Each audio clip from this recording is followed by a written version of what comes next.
gameplay from the end of his game there. This is how it all broke down again. 4 Heat 1 and quick shotgun swapping, that double barrel. Number one. Look at these bounces too. Look at this. He was using 2 corners to drop nades down onto the Vertex skin down below.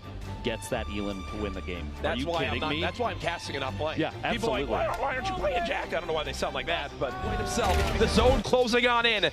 This is it, folks. Who will come out on top? Remember, top 3 is +2 points. The trap's still coming on down. You see, he's timing his heal until right when the zone closes. He waited until he could use that last, last bandage. And here we go. Everyone trying to heal. Who's going to stay alive? Alpha pushing down. He's using the drum gun, trying to get in. Gets elimination. Uses a bandage, not going to be enough. Alpha dropped. Strugs wins! Strugs wins! Strugs wins in the final moments with just 20 HP, trying to heal on up. As you saw, everyone was basically on top of each other. It's a heal fight, but in the end, Strugs with what? He only had 1 limb, but a victory will earn him +3 points. Down to the wire it went there, and here's the final moments again. He had 0 build left. All it was, you hear the spam clicking, just use the bandages, and you can hear the shots. At this point, though, Strugs' mind is basically thinking, I'm either going to get a heal off, or I'm going to go down. Look. He doesn't even realize. 5 HP remaining. Even he didn't believe it. It's from replays? Of replays. The shot. We were talking about it as he lined it up, too. Boom. Bang. The shot on Blue Tee, a quick headshot. What a challenging snipe. He's got to hit this opening window to earn himself the 1 point. Even on the drop. Yeah. Look at this. Oh, you hate to see it, but you love to see it, Jack. This was a third-party opportunity we were talking about earlier, knocking the floor out and the push in with a shotgun. After Desser had just been in a fight right before that. The listening for those audio cues, and then you see here, after getting that elimination, immediately shifts over, the rocket to take the structure out and fighting a player outside the zone. He has a little bit of an awkward run-in with the bounce pad. Posey versus a bounce pad. That's a bounce pad malfunction on his end right there. It's not good to place bounce pads under things.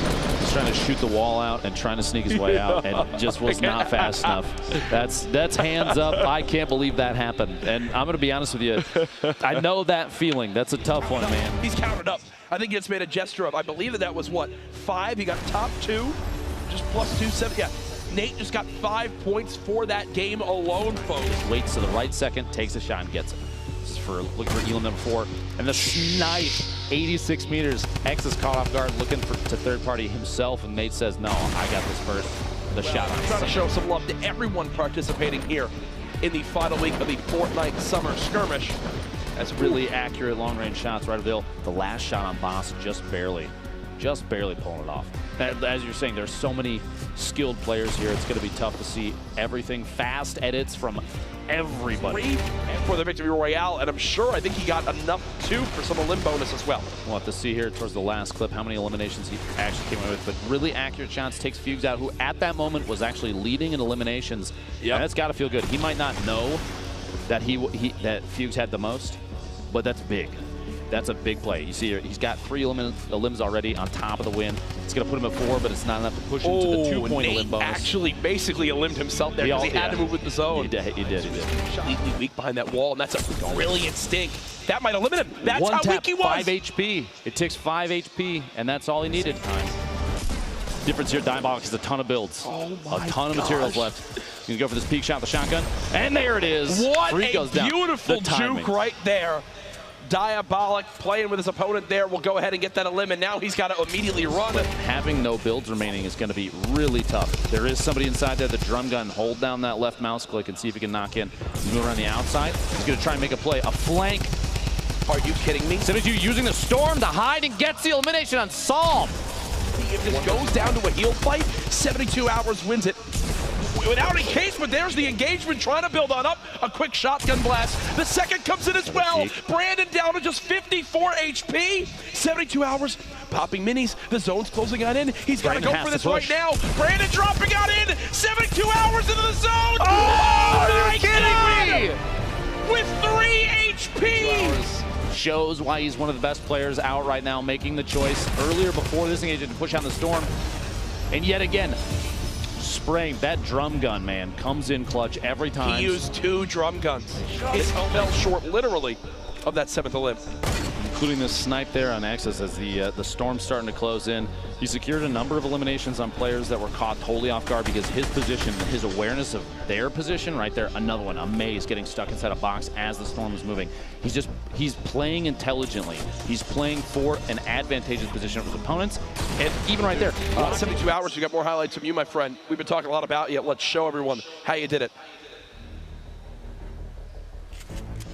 That was the elim on the Sinful, pops into the storm, and this is one of the smartest plays I've seen so far. Moving, especially when your opponent is distracted in another engagement, moving outside the storm, these top players are going to use their HP even as a currency. It's sort of in a way to say, you know, it's a resource.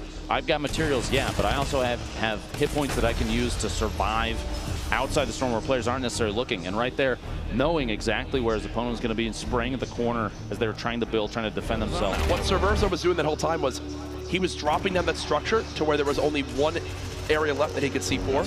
Just a moment ago. He missed. Oh. Mid-air. 3, 2, 1. First edit. Second layer. Third layer. Trying to spot where he is. Nothing yet. Here comes the spray. He's in the 1x1. The spray down. Down to just 40 HP. The clock is ticking. He's got to make something happen. He knows 10. He's tagged the health. He tagged the HP. He knew he had the advantage. That's all he needed to do. Beautifully done. Had barely anything to his name. So yeah, you'll see it again here. The zone closes on in. Nibs tries to push out to catch his opponent off guard.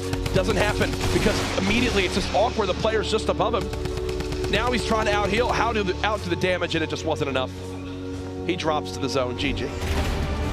I mean, you saw this for me was one of the more creative elims. Double C4s down. Jack went to go use his big shield to put him at 200 health. He stops him at mid-drink and elims him there. Okay, Landjack trying to go for basically any knockdown on some of these players too. Elims there before he got taken out outside the zone. I believe that's this here. You see. One quick one, player to his left, second quick one, and then immediately tried to run on in, but unfortunately then got swarmed by another, and I think, yeah, that's where he met his match. That was Karos who took him down. Prodigy Ace is a name I've seen a lot in the Battle Royale genre.